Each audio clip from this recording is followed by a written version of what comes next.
Academy bu ngeen visité chaque filière yi ngeen gis tey gis ngeen yaakaar naa tey gis ngeen lépp chaque filière gis ngeen ko waaw kon sant yàlla si li ngeen maa ngi sant yàlla si li ngeen gis chaque filière yi maa ngi alhamdulilah rabbil alamin léegi nag dafa am laaj bi ma leen bëgg a laaj ndax yàgg naa toog di xalaat parce que saa yu ma toogee maa ngi dégg ñii di wax laaj boobu laa bëgg a xam dama bëggoon xam ni ban métier moo gën ci métier laaj boobu laa leen ban métier moo gën.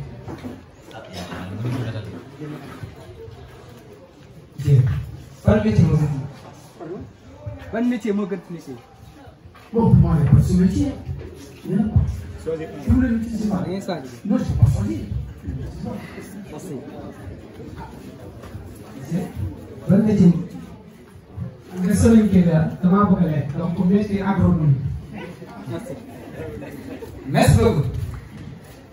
Man métier bi gën sama métier yëpp mooy électricien ak plaque. ndax man électricien maa tax tey seen kër yi ngeen am lumière yi ngi nii taal maa tax tey dëkk bi ak jàmm parce que bu dul man tey électricien jàmm mu am si dëkk bi man électricien maa tax tey seen oto yi di dox man électricien maa tax courant yi di dox téléphone yi maa tax ñuy dox écouteur bi ngay taal sa nopp maa tax ñuy dox ak leen fàtte ma dara leen loo xam ne war naa kaa wax mooy courant tamit clim maa tax clim buy dox ndax koo gi bu ñëwee yéen clim nii soxla koo gi clim nii soxla ndax clim bu dul clim waaw seen ak leen tamit fàtte naa wax mooy desee fii ku gaañu ba expédier buñ ko wanee indi kon bu dul woon classe kon est-ce que dina yegg fii kon ginnaaw man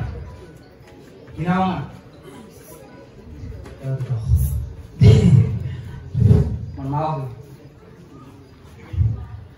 waaw asalaamaaleykum mbooloo mi xam déglu ma kii rek muy wax fii ay wax électricien ay wax kii ni fracture mooy loolu waaw loolu mooy lan boo waxee fii ay clim comment dire ñu wax fii ay courant ay électricité dugg na fii génn na fii da ngay fii faat ñu maçon yi clim boo ko sappee si benn du sedd wala boo fi waxee fii baay di nekk fii boo wàccee boo amul courant doo amul cat di leer dugg na fi génn na fii fii foo koy samp boo amul bâtiment baay boo fi déggee courant man maay tabax bâtiment ba pare nga soog a ñëw def sa installation boo bu ci jugee nag boo déggee courant man maay tabax boo wàccee nga dem nooy taas sa clim sa jabar defar la ndéeg mooy ay ak reer nga am fu ngay dalu man sama métier bi moo gën a am solo ndax lan bu dul maçon yi tay kon du am ndax tay bu dul maçon yi tay dañu am ay jag mooy école mooy hôpital mooy APH surtout la menuiserie métallique dama si bàyyi ci xel encore dafa am solo bu baax boo gisee tey bu ñu tabaxee ay kër ñu nekk di tëdd di nelaw di xel ba dal ndax menuisier métallique yi ñoo ko tax ndax lan tey boo tabaxee sa kër bu amul bunt t'es pas bien sécurisé bu amul ay fenêtre t'es pas bien sécurisé mais boo gisee tey ku ñëw tàpp sa bunt nga jug ubbi si bunt bi sa xel daa daal ndax loolu yëpp menuisier métallique moo koy def surtout si tax ni jug extérieur yi qui nous apporte de l'essence ainsi de kérosène mooy menuisier métallique yi ñoo koy defar surtout ay gaz suñu maman yi nii ci toog encore ay beaucoup de choses aussi boo xoolee encore luñ ci nekk ay téléphones yi sax menuisier métallique bokk na ci sama métier moo gën a am solo. waxee da leen di wax ni man gëmuma loolu sax da leen di wax ni damaa toog fay may dégg di wérante affaire de électrique affaire de froid affaire de menuisier métallique affaire de maçon borom maçon bi man maa la may ndox ngay tabax élève bi man maay tax ngay mun a positionner say clim say différence bu doon du maçon bi moo tabax man maa ko may ndox boobu nag pour mu tabax ba nga mun a pour yow nga mun a placer yow man mii man maa tax nga am brique waaw nangu nga man maa tax nga am brique nga mun a mule pour suuf si mun a tooy nga mun a am brique doon du man doo tabax de mais loolu yëpp jarul fii ngeen di werante seen métier bi man sama métier plomberie moo gën a am solo fii yëpp. nanguma loolu yéen da ngeen wax mais fàtte ngeen ma yéen bu doon loon man wala am doole bi ngeen demee liggéey yow plomberie yow mais man nanguma loolu yow bu doon loon man doo leew suba teel di ndekki pour dem mën a defar mule ciment ba ngay liggéey lekk daf ko war mais yow bu mu doon loon man yow di nga nooy oxygène kam moo koy liggéey autoculture la non may béy maa leen di jox ngeen lekk autosuffisance fan lay jógee si man la da nga indi may respecté da nga indi wax di picc su ma fi nekkuloon da leen yeewu suba teel bu dem liggéey. ok pare nga bàyyi ma wax la bu doon du man plomberie doo mun a roose say plante ba mu jóg gaa yi lekk. loolu nangu ma ko. waxal. bu doon loon man. waaw circle bi ñu ne circle de l'eau taw bi oxygène bi naaj bi garab yi. xanaa bu nga nekk école jàngaluñu la lii liggéey garab saa yoo maa leen di jox ndox bu doon loon man du taw bu doon loon man doon toog si ay kër bu doon loon man seen kër yi du rafet ay fleurs yi ngay di placer fa lay jógee place publique yi fu ngeen di toog di photo di noos di yëndee seen gen yi fa lay jógee man la nga nangu loolu. da ngay wax rek. da ngay wax rek. waaw boo déggee horticulture. kër nga jógee. waaw soog dem àllal. boo jógee àllal. daa fu ngay dem dugg dallu. man bu dul man maçon. boo doo wàccee ma si benn di ngeen toog maa ngeen fanaan seen alal toog tamit fekk faw ak naaj bi. mais man maa leen gën a riche. maa leen gën a riche. foo may riche.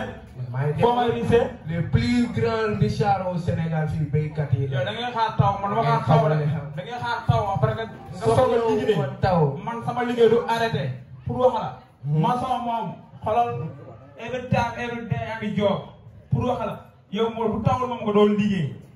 man am naa fleuve Sénégal bu nekk fii su ma bëggee jël sama moteur ma xëcc ndox arrosé du ma liggéey du ma lay liggéey léegi nag mais yow bu doon nii bu la iriwuloon ndox ba fu nga nekk yow doo liggéey de voilà merci. Ok, aujourd'hui nous sommes là pour vous dire que tous les métiers se valent. Donc ne minimisez pas un métier, ou bien ne sous-estimez pas un métier de quelqu'un. Voilà, donc ce qu'on a à dire, tous les métiers se valent. Allez, merci beaucoup. Merci. Badji, alors monsieur.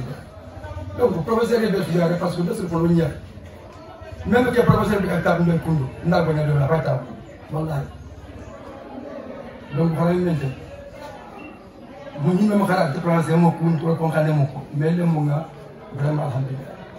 Donc voilà la Badji, la Abbas Maniaké, Salki, Akendo Jara Ali, est capable de monter. Donc il y a des théâtres vraiment. Le menu Yaba Faye qui n'a la manne, mais à des formations de Nimisari pour une sécurité. Amada la Fabre Dayan Pisa. Après, Gounan Dayan, entreprise pour le Nimisari pour une sécurité. Donc, grand débat. Alors, nous sommes. Alors, on a gagné le avancement.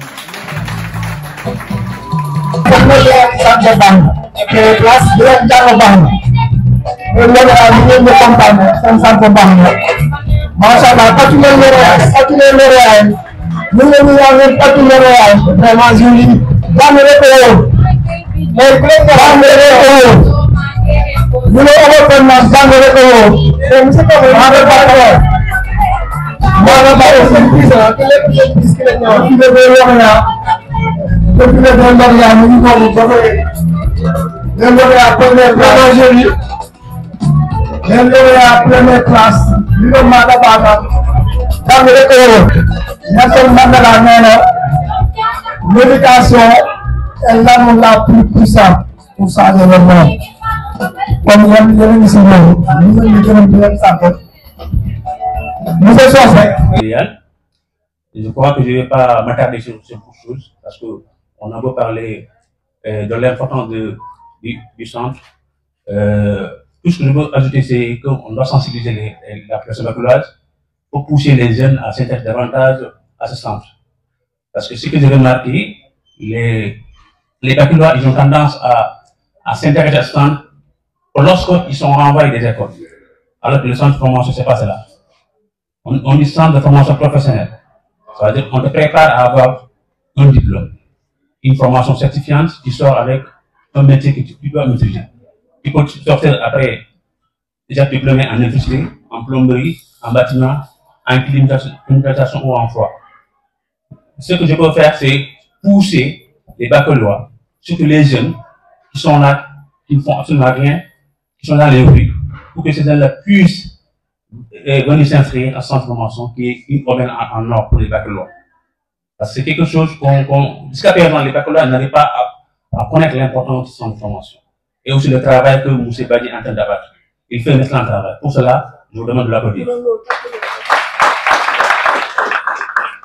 Madame Diaye m'a aussi demandé de remercier toute l'équipe de M. Badi, ses enseignants, les formateurs, son équipe pédagogique. En tout cas, on vous dit, Andiarama, ce que vous avez fait pour ces jeunes, pour Bakel, et aussi pour nous, pour tout le département de Bakel, en tout cas, on vous remercie sincèrement. Ce sont les mots que je viens de dire. Et aussi, félicitations à ces lauréats. Et comme l'a dit M. Diarra, vous avez un diplôme. Ne le rangez pas dans les tiroirs. Utilisez-les. Soyez ce qu'on appelle des gendarmes de la société. Travaillez bien. Travaillez tout le temps. Investissez-vous. Créez des entreprises. Ne jetez jamais de diplôme dans quelque part. Utilisez-le. Parce que vous avez travaillé durement pour nous. Vous l'avez mérité. Du coup, la balle est dans votre camp. Faites de ce diplôme quelque chose d'intéressant pour servir vos familles, Bakel et aussi tout le département, mais surtout et aussi servir le Sénégal. Sur ce, je vous dis merci et bonne journée. Monsieur l'inspecteur de l'éducation et de la formation, monsieur le représentant du président du conseil départemental, monsieur le maire, mesdames, messieurs les chefs de service, chefs d'établissement, chefs d'entreprise, chers partenaires, chers enseignants, mesdames, messieurs les parents d'élèves, chers lauréats, distingués invités. Avant tout, je m'incline sur la tombe de Cheikh Tidiane Gueye, élève en CAP 3, décédé l'année dernière. Prions pour le repos de son âme. Amen. À cette occasion solennelle des journées portes ouvertes du CFP2, dont le thème est la formation professionnelle, un outil d'insertion efficace. C'est pour moi un grand honneur et un grand bonheur de vous recevoir dans ce creuset d'excellence au service des populations. Pour d'abord visiter l'établissement et enfin fêter nos lauréats du CAP et du BEP qui consacrent la fin d'un cycle, je dis bien d'un cycle professionnel, leur permettant de s'insérer dans la vie active et pour certains d'entre eux, un départ pour un niveau supérieur. Mesdames, Messieurs, au regard de la Constitution du Sénégal qui garantit à tous les citoyens sénégalais le droit à l'éducation et à la formation, ainsi que le droit de travail et de prétendre un emploi, il est apparu nécessaire en ce qu'elle permet de réaliser la nouvelle vision Sénégal 2050, dont l'option stratégique fondamentale consiste à faire de la formation et de la qualification des ressources humaines en priorité dans les politiques publiques. La formation professionnelle s'organise en cours d'emploi ou durant les périodes de chômage en vue du perfectionnement, d'une reconversion ou d'une qualification. Elle peut être sanctionnée par un titre, un diplôme. Elle a pour objet de favoriser l'insertion et la réinsertion professionnelle, contribuer au maintien de l'emploi et à la promotion interne, favoriser le développement des compétences et la mobilité professionnelle. La mission fondamentale d'un établissement de formation professionnelle est d'accompagner la croissance en humanité des apprenants qui lui sont confiés, en construisant avec eux les outils d'un discernement et de la compréhension des complexités du monde dans lequel ils sont appelés à vivre. Le CFP2 de Bakel vous donne les moyens de n'avoir plus devant nous un destin à subir, mais un avenir à construire. Il est la clé de l'émancipation et de la liberté.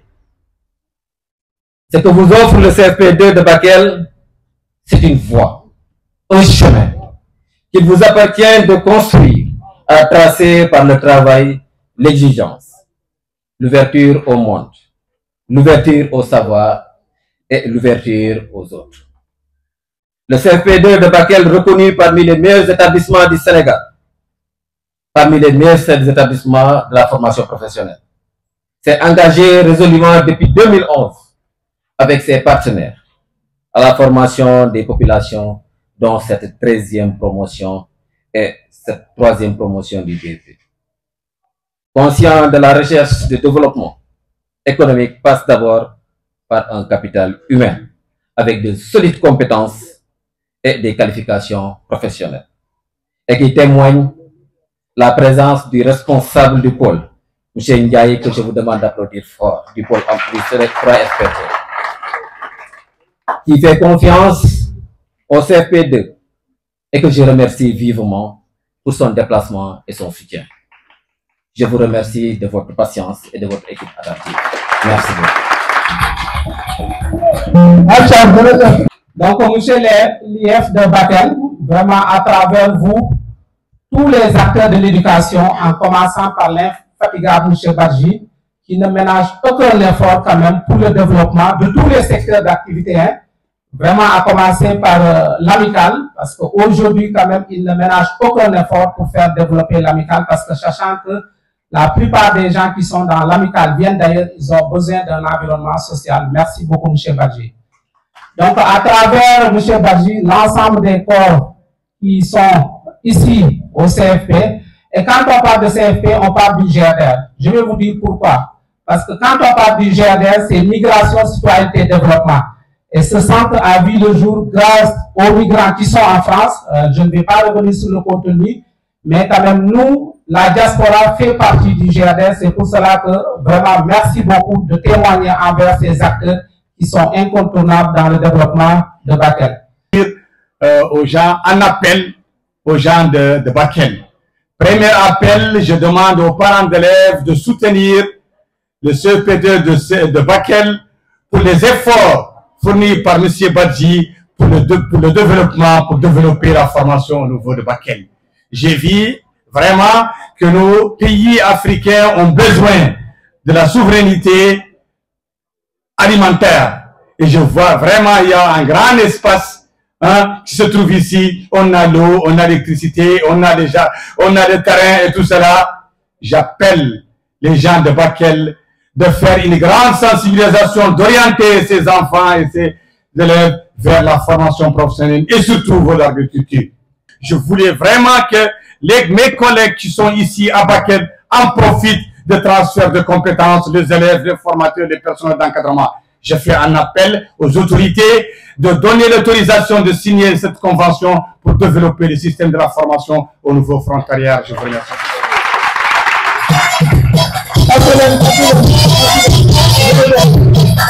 De l'éducation et de la formation, même vous faites que faut bouger. Les élus locaux, mon ami Badji et ses collaborateurs, les apprenants et les chefs de service, qui sont au niveau départemental. Dynamo Diafetrop, moi yokouti discours du Badji. D'après le discours, la fin l'air lève. Nous ne pouvons que, d'habitude, comme le meilleur, lui remercier, l'encourager davantage. Avec Bati, ce qui nous lie, nous sommes venus en même temps. Et on nous a confié des écoles qui ont la même histoire. Cette école est construite par le projet PAISD en collaboration avec l'association des ressortissants de Bakel. L'école qui m'a été confiée à Tamba était construite par le même projet en collaboration avec l'association des ressortissants de Siradondo en France. Donc nous avons connu les mêmes problèmes et depuis 10 ans, on a séminé en tant que collègue chef d'établissement. Donc je connais bien la personne. Si aujourd'hui je vois ce qu'il a réalisé, ça ne me surprend pas. Je ne ferai que prier et continuer de l'encourager pour le développement de ce pays. J'ai l'habitude de dire que le Sénégal ne se limite pas à Thiès ou à Dakar. Le Sénégal, c'est partout. Quand on t'affecte quelque part, il faut savoir que vous êtes là pour une mission.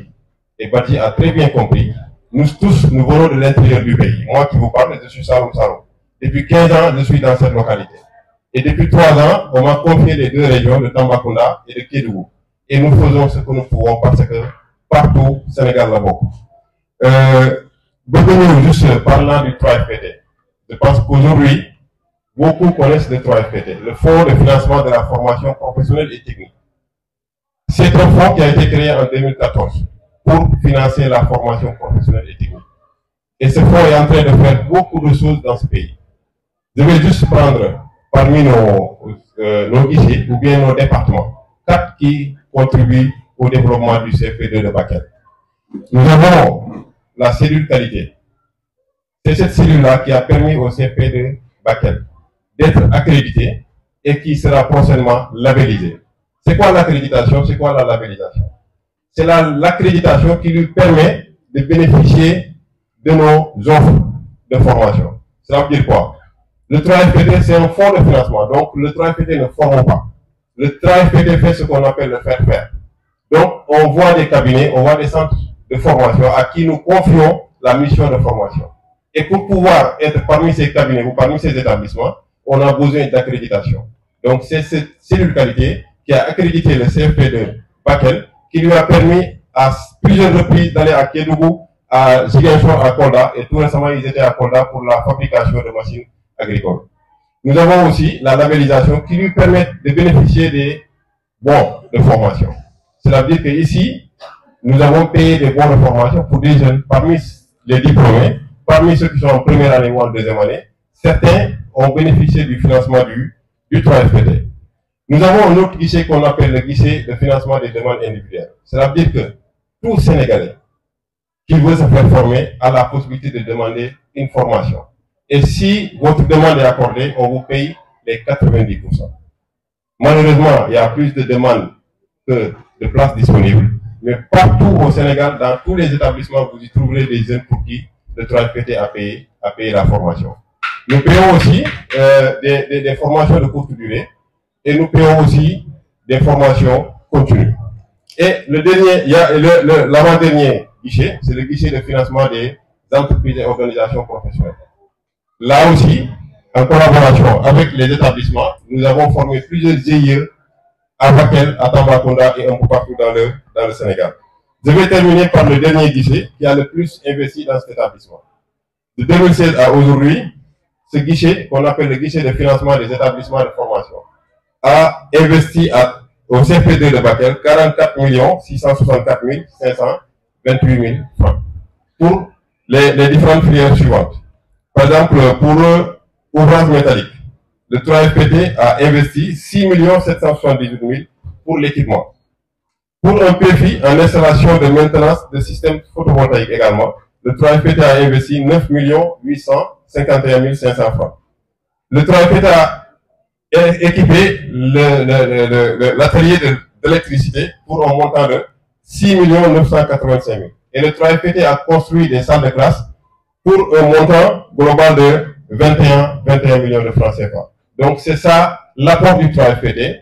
Le président de la République a mis en place cette structure pour accompagner les établissements de formation, pour accompagner les individuels, pour accompagner les entreprises et les GIE pour le développement du Sénégal. Juste rappeler la vision 2050 dont parlait M. Bati. Parmi les axes, on trouve ce que l'on appelle capital humain et équité sociale. On ne peut pas développer un pays si on n'a pas un capital humain de qualité.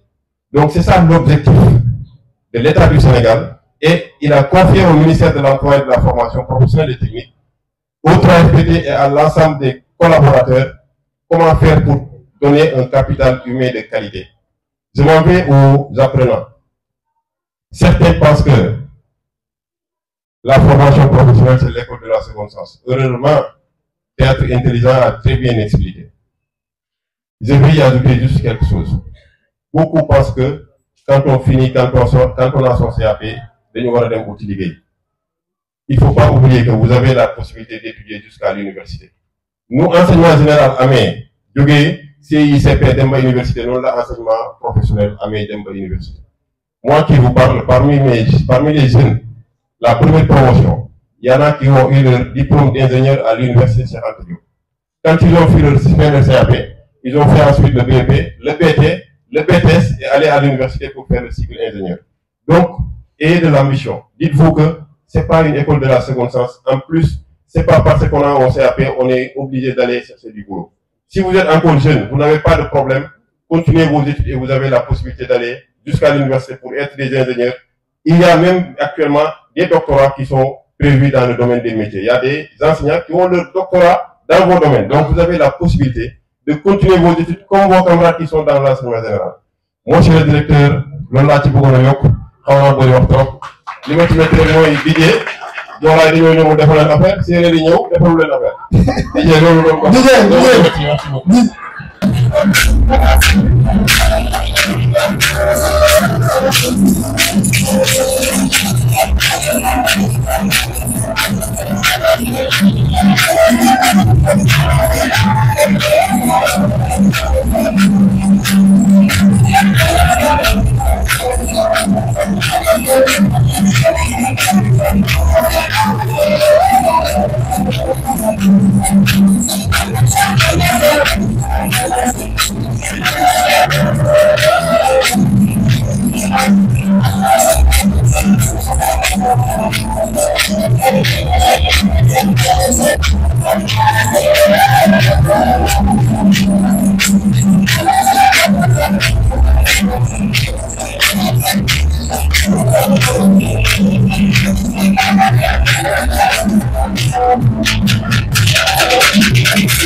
Moi, je suis là en qualité de représentant de maire de Bakel, parce que simplement, je suis chargé d'appui à la coopération de la commune de Bakel.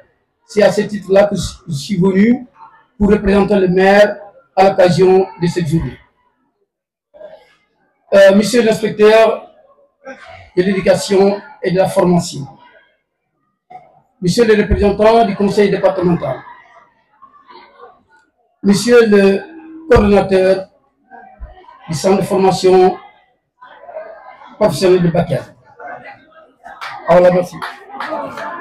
Donc, je suis maintenant membre de l'association Casamance.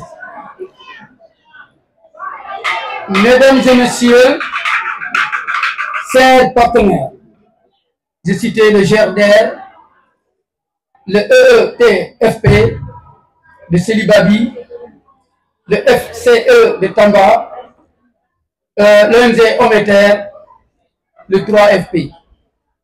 Mesdames et messieurs, chers coparrains et marraines de cette journée, c'est pour moi un honneur et un plaisir de prendre la parole au nom de la mairie de Bakel à l'occasion de cette journée porte ouverte, organisée par le CFP2 avec l'appui précieux du GRDR. Je voudrais avant tout saluer cette initiative qui traduit cette volonté claire s'ouvrir davantage à notre milieu socio-économique mieux faire connaître les offres de formation et surtout renforcer l'insertion de nos jeunes dans le tissu économique local. Permettez-moi également d'adresser mes chaleureuses félicitations et remerciements aux coparrains de cette journée. M. Joseph Niassi, frigoriste de métier, est un économiste très optimiste. M. Sadi Kamara, mécanicien, le magicien des réparations d'automobiles. Madame Djari Gassama, la maman des quartiers. Ces personnalités dont l'engagement professionnel et social constituent un exemple pour notre jeunesse. Votre présence et votre soutien donnent un sens particulier à cette rencontre. À Bakel, nous avons la chance de disposer d'un centre de formation dynamique. Un centre de formation non pas pour les nullards ou les fuyards, mais justement pour les gaillards et les vénards. Nous avons entendu tout de suite le discours des jeunes. Votre posé, votre inquiétude par rapport au transport. Tout récemment, en ma qualité de chargé d'appui à la coopération, nous sommes entrés en connexion avec la diaspora pour voir dans quelle mesure on va trouver un bus de transport pour les élèves, que ce soit du lycée ou du centre de formation. C'est un projet en cours. Mesdames et messieurs, chères autorités, chers invités, chers parents, chers collègues, chers amis, bonjour. Je vous remercie d'être présente à cette journée. Avant tout, permettez-moi de me présenter. Je me nomme Aïssata Diallo, Madame Badiane, formatrice en bâtiment, chef des travaux intérimaires sortante, marraine de la 13e promo CAP.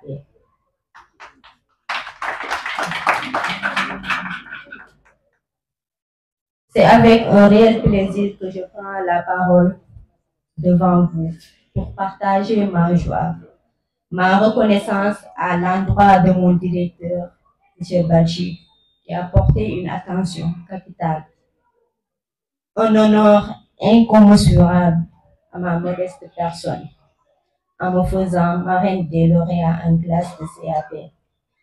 Merci beaucoup à M. Badji d'avoir reconnu mes efforts, peu qu'ils soient. Merci également à mes collègues qui ont contribué et qui m'ont facilité cette mission durant l'année 2024-2025.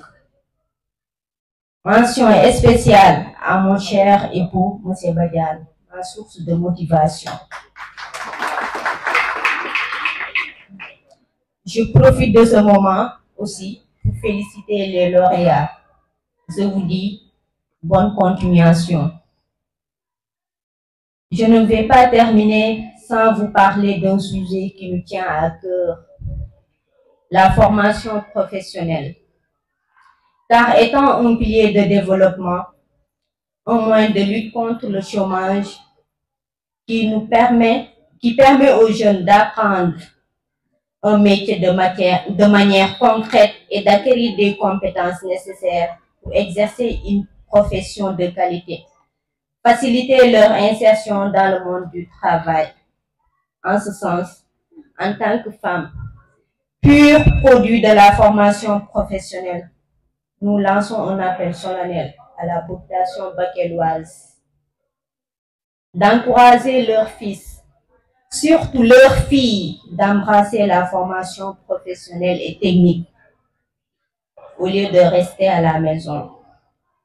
Pour atteindre notre objectif, nous comptons sur la collaboration des parents pour qu'on puisse ensemble cultiver une génération talentueuse, compétente, prête à relever les défis actuels et futurs.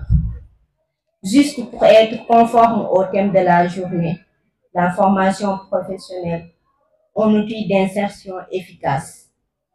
Merci pour votre attention. Je vous souhaite une bonne suite des programmes. Merci. beaucoup, Madame Badiane. Merci au directeur, chef des travaux, que ce soit la sortante ou le nouveau, au surveillant général, comme le disent les gens, le sage. Aux formateurs, chers invités, chers apprenants, c'est avec une profonde émotion et une immense reconnaissance que je prends parole aujourd'hui en tant que représentant du parrain de la promotion des BFE. Être parmi vous en ce jour est pour moi un honneur et un privilège. Il y a de cela à peu près 4 ans, j'ai accepté, comme le dit le parrain, d'occuper le poste de chef de travaux dans cette école. J'ai occupé ce poste durant 2 ans d'affilée, qui était vacant. J'ai décidé de relever le défi, non pas pour moi-même, mais pour le bon fonctionnement du CFP de Bakel. Aux apprenants, je vous adresse un message de remerciement, d'encouragement, de vous dire que l'enseignement ne se limite pas au BP. Si vous avez la possibilité de continuer vos études, parce que la formation professionnelle est une formation pour l'avenir. Donc, je vous remercie tout au fond du cœur, qu'Allah bénisse chacun d'entre vous et qu'il contribue à guider cette école vers l'excellence. Merci beaucoup. Merci encore, monsieur. Monsieur le responsable de la zone Est du 3FPT, monsieur le coordonnateur de CHDR, monsieur le directeur du centre de formation de Sirivali, monsieur le directeur du centre de formation de Bakel, chères forces de défense et de sécurité qui sont parmi nous, chère marraine, Madame Diakate et Diari, chers parrains, M. Touré et M. Niassi, et tous ceux qui sont avec nous aujourd'hui, je vous dis bonjour. Quand l'émotion est forte, la plupart du temps, c'est la culture qui switch et que ce qui sort de sa bouche sera tout simplement ce qui est dans le cœur. Donc, vous me permettez de l'exprimer en Wolof, parce que notre ministre de l'Éducation nationale, bon, aujourd'hui, je ne suis pas là pour le ministère de l'Éducation nationale, mais pour le ministère de la formation professionnelle et technique et de l'enseignement technique, il nous dit la plupart du temps, quand vous allez dans les assemblées, parlez nos langues nationales pour pouvoir être très bien saisi par rapport à ce que vous faites. Badji, mon premier poste, c'est à Badiak, derrière Barak. Donc, je suis un peu imbu de la culture Diola. Et quand je retournerai dans le royaume Diola, qui est un emport, qui n'est pas très loin de Badiak, je dirais à tous les fils de Casamance que vos fils vous ont très bien représenté à Bakel. Sans que de ma part, Diakarlo que une journée porte ouverte, cérémonie de reprise de diplôme, ça m'a fait penser au chiffre 3, au nombre 3 du moins. Parce que le cycle de vie, une porte, quand elle s'ouvre, c'est pour qu'on y entre. Et quand on entre, il faut qu'on fasse quelque chose là-bas. Et quand on finit notre devoir, nous faisons qu'au sortir. C'est la remise des diplômes. Donc, cette école, on y entre avec énormément d'aspiration. Mais effectivement, des doutes. Moi, vous voulez du défi. Vous voulez voir un petit ça, vous voulez voir un centre de premier la ville. Non, le centre de Ngoudjen, il faut former un métier pour nous un métier. Point final. Mais, boo indee le centre bi centre Ngelaar la rek du soolee du centre Ngelaar rek les gens vont se poser ces questions. Ah, est-ce que kii du day baab rek est-ce que réellement du centre Ngelaar ça? Donc vous dites que centre boo xam ni dañ fi former nit ñi centre bi ñu demee fee xale bi doon daaneel kii bi pour ñu seet pointe bi nga xam ne fa la ñuy teg les semaines. Mais donc c'est la loi de la pesanteur. Vous avez des sciences physiques dans ces écoles-là. Mais nous, nous, nous, parce que tout simplement pesanteur rek lañ leen di wax comme un objet qui se vole a tendance à descendre de manière verticale parce que tout ça il est attiré par la terre ñoom loolu la ñuy jàng mais yéen ni koy jëfee ngeen di jàng c'est ça qui est important et léegi nag boo njëkkatee sa diplôme jox la ko rek ça signifie que yow mi reconnaître nañ ci li nga xam ne moom ngay def donc am nga sa diplôme am nga savoir-faire am nga sa diplôme am nga compétence am nga sa diplôme nit ñi reconnaître nañ ne yow mi lii ngay def mën nga ko carrément donc muy 3 éléments yi.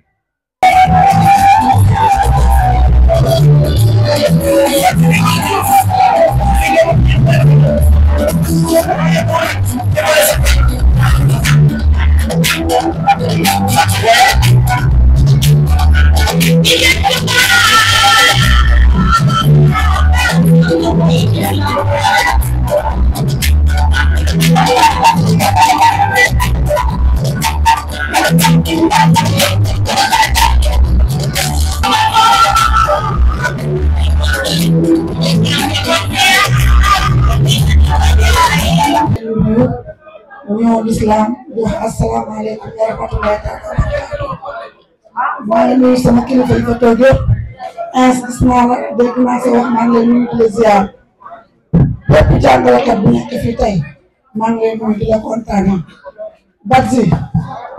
Badji yow ciment nga benn yoon ngay tooy ku baax nga ku góore nga ku xam démb nga li ma waxoon démb laa waxaat tey Badji yow ciment nga benn yoon ngay tooy bi nga ma xamee ba léegi foo taxaw di nga tudd Diary Gassama pourtant li ma def sama wareef la dama ko war a def ndax samay njaboot ñoo nekk sa école yi samay càmmi ñoo nekk sa école yi lépp lu ma fi def rek dama ko war a def mais kuy fàtte démb bu baaxuloo te yow doo fàtte démb maa ngi nuyu sama càmmi Daouda Thiam di nuyu séeréer jaamu tukulóor GRDR bi nga xam ne yow bi nga ñëwee Bakel ba léegi dangaa yokk Bakel waaye wàññi woo Bakel tàccu leen GRDR taxawaayam ci Bakel ñëpp xam nañ ko man mii taxaw fii ñu wane tey maa fi njëkk a béy te boobu GRDR ñëwul léegi sama kër laay béy di ci lekk léeg-léeg ma defar ay naana ak yeneen yàlla ak yeneen tamit ak GRDR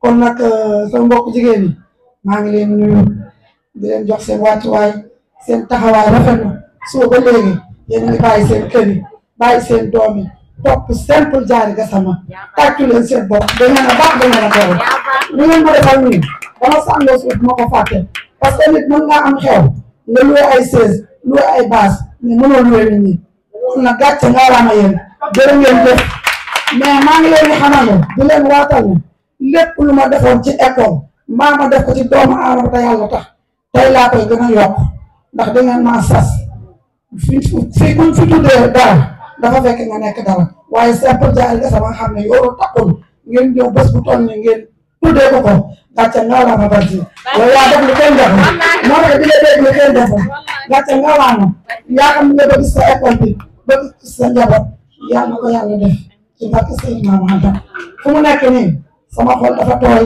sama xol dafa fees mais kontaan naa bu ma amoon cardiaque tey boo moytuwul hôpital la laay kii mais yàlla xam na ne dama kontaan ba mu vraiment amul lu ma lay wax li nga def nii sama famille nga ko defal waa Bakel nga ko defal mais sa bopp nga ko defal ndax nit def na ba taay amul ku ko fi jërëjëf lii daf ñuy yokk jom yokk ñu fit encouragé ñu wax nag yombul damaa kontaan rek mais maa ngi sant ñëpp di gërëm ñëpp sama président mu ngi nii toog du def loo xam ne waxul Diary Gassama kaay dama ko doy fu ne mu doy looma te wax dëgg yàlla jigéen la nekk ak ay càmminam monsieur Tamba suma limee dafay juum Fatou Bodian yow sama patron la yaa ma jàngal formation yaa ma jàngal sax taxaw di wax nan la ñuy waxee si nit Fatou Bodian yow ak sa équipe maa ngi leen gis nuyu naa leen sant naa leen gërëm leen bandiraɓe sehilaɓe min salmini on moon fof inde mum yettoɗo mum komin Diary Gassama dariɗo hadde Badji waɗi ko hay goto waɗani o waɗi ko hay goto waɗani ko sikkanoka simple Diary Gassama guinnirama ñalawma yo Allah teddini ko wona ɓurdi ya fatiha e salatul fatiha so tawi ko Allah ñagate hokka yo Allah hokke ko jiɗɗa koye nder école enen kala e ɗum salmini fof mi juurima fof mi weltima Allah jarama on jarama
Vraiment maa ngi damaa kontaan mënatuma wax bi nga xam ne dina ko bëgg ndax kontaan bu ëpp mu nekk nii sama rongo bi ñuy benn sax yàlla moo ko def ci man mun ne benn témoin léegi laa bëgg a wax fii ba ci li mu waxoon lépp ci ñun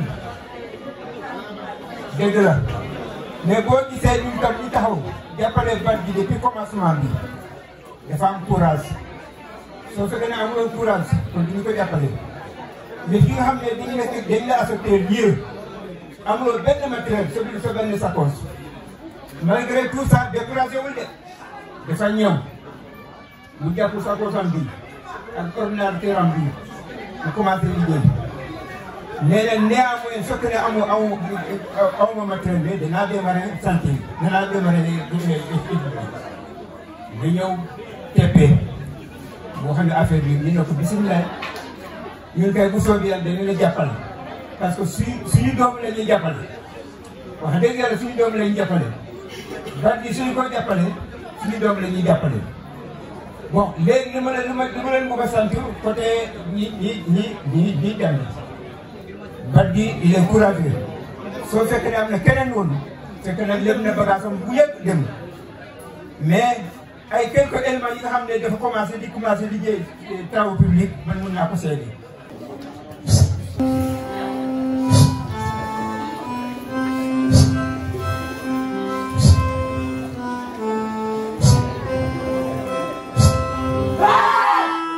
Alors, derrière, tiens, cumi,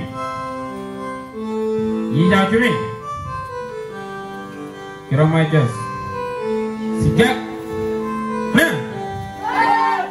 Tul Set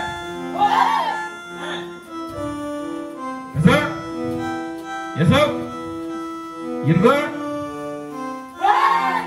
Ahab Yadal Yal Hana Tul Set Yusuf Yusuf Ahab Baru Ceria Yen Akarda Kimi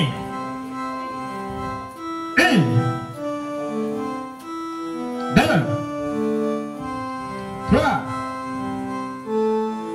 4 5 6 7 8 9 10 11 12 13 14 15 16 17 18 19 Voilà. Sérieux? Tiens. Kimi. Aparna.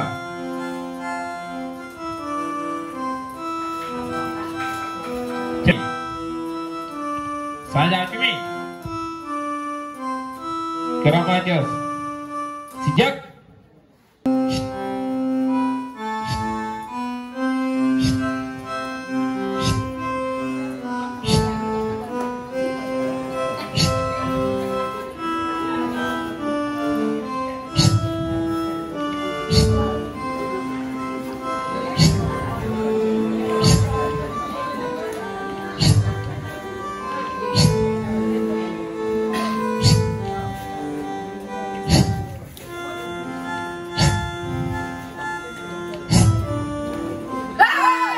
Waduh. Jadi, Kian, Kimi, satu dua.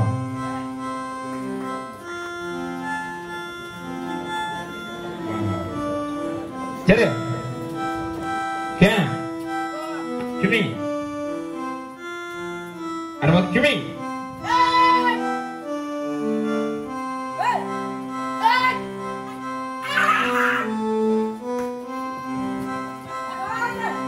Halo. Kimi. Arman Kimi.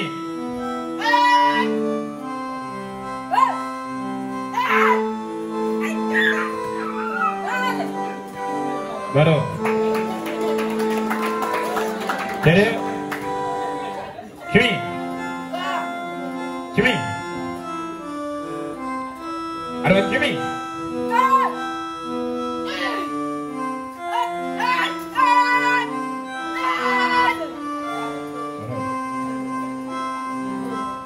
Kimi. Arman Kimi.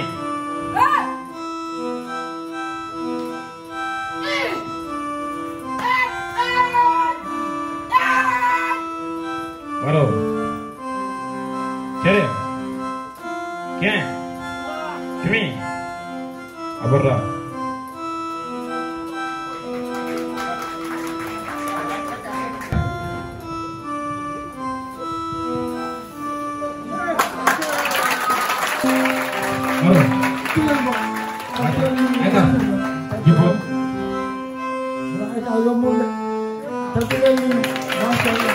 Baru. Jadi, Kian, Kimi, aja.